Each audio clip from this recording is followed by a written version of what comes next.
We think we know the solar system: Mercury, Venus, Earth, Mars, Jupiter, Saturn, Uranus, Neptune. Familiar names we've heard since childhood. So we believe, yeah, that's the solar system. But is it really? Where does the solar system actually begin? And where does it end? What most of us know is just the inner part, a tiny piece of the whole. When we talk about the size of the solar system, what do we really mean? Most people think it stretches from the Sun to Neptune, maybe even out to Pluto. But scientists see it very differently, much more precisely, and much farther. Let's start with the basics. What makes up the solar system? At the center is the Sun, our star. It holds 99.86% of all the mass in the entire solar system. In a way, the name solar system literally means everything under the Sun's control. Its powerful gravity keeps countless planets and objects in orbit. And yes, the 8 planets you know all revolve around it. There are also objects called dwarf planets. The most famous one? Pluto. It was once considered the 9th planet, but in 2006, the International Astronomical Union reclassified it as a dwarf planet. Why? To be a full planet, an object must do 3 things. 1. Orbit the Sun. 2. Be round due to its own gravity. 3. And clear its orbital path of other debris. Pluto fails the 3rd rule. It shares its orbit with other objects of similar size, so it doesn't dominate its neighborhood. That's why it, and others like it, are now called dwarf planets. So, if planets have cleared their orbits, does that mean space between them is totally empty? Not quite. Between Mars and Jupiter lies the asteroid belt, a region filled with rocky debris. The largest object there is Ceres, which, like Pluto, is classified as a dwarf planet. And beyond Neptune, there's another busy region, the Kuiper Belt. It's packed with icy bodies and small objects. Pluto itself lives there too. The Kuiper Belt lies about 30 to 50 astronomical units from the Sun. That's 30 to 50 times the distance between Earth and the Sun. And within the solar system, it's not just planets and dwarf planets. There are also comets, dust, and gas, all part of what we usually think of as the inner solar system. But the Sun's gravity reaches far beyond this. Everything we've looked at so far? It's just the central region. Beyond that lies the true outer edge, where the solar wind finally fades away. That's where we find the heliopause and the distant Oort cloud, a place where light, heat, and even the solar wind can no longer reach, the farthest edge of the solar system. So, how big is the solar system? Surprisingly, its size is defined by wind. Not any wind, but the solar wind, a stream of charged particles constantly flowing from the Sun. Wait, wind from the Sun? Yes. The Sun doesn't just shine, it blows.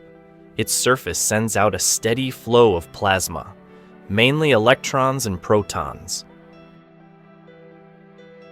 These particles fill space and form a huge bubble around the solar system. This bubble is called the heliosphere. The heliosphere is a giant magnetic bubble created by the Sun. Inside, it's ruled by the solar wind. Outside, it's controlled by the interstellar medium, the thin gas and dust that fills the space between stars. We often imagine space as completely empty, but even the emptiest parts contain traces of hydrogen, helium, dust, magnetic fields, and cosmic rays, just spread incredibly thin. The boundary between the solar wind and the interstellar medium marks the true edge of the solar system. This boundary is called the heliopause. The heliosphere doesn't have a solid boundary, but its structure can be roughly divided into several regions. Termination shock. This is where the solar wind starts to slow down, about 75 to 90 astronomical units from the Sun. Helios heath. Here, the solar wind slows dramatically and begins to mix with interstellar material. Heliopause. This is the outer boundary, where the pressure of the solar wind balances with the pressure of the interstellar medium. Beyond this point lies interstellar space. That means space between stars. It's outside the solar system, but still not within the gravitational reach of any other star. Launched in 1977, Voyager 1 and Voyager 2 are the farthest traveled spacecraft ever built. Voyager 1 crossed the heliopause in 2012. Voyager 2 followed in 2018. At around 121 and 119 astronomical units from the Sun, both spacecraft detected something remarkable. The solar wind suddenly dropped off, and high-energy particles from interstellar space surged in. Does that mean the heliopause is the edge of the solar system? Actually, just because the solar wind stops doesn't mean the solar system ends there. The Sun's wind may fade, but its gravity reaches much farther. So how far does the Sun's gravity extend? At the very edge lies the Oort cloud.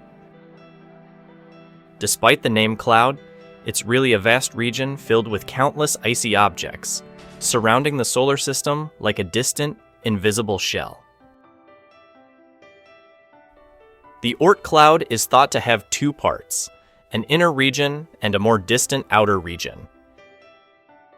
It may extend as far as 1.5 light-years from the Sun, almost halfway to the nearest star, Proxima Centauri.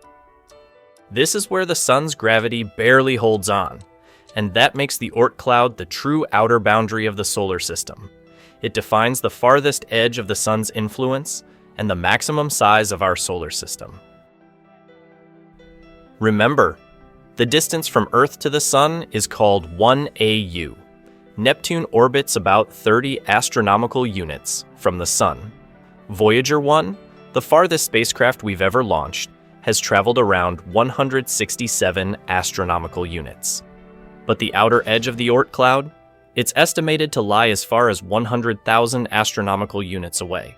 That means Voyager would have to travel about 600 times farther just to reach the edge. This region is so distant and so dark that we've never seen it directly, but science offers strong clues that it's real. Many long-period comets suddenly appear from the outer reaches of the solar system. By tracing their orbits backward, astronomers believe they come from the Oort cloud.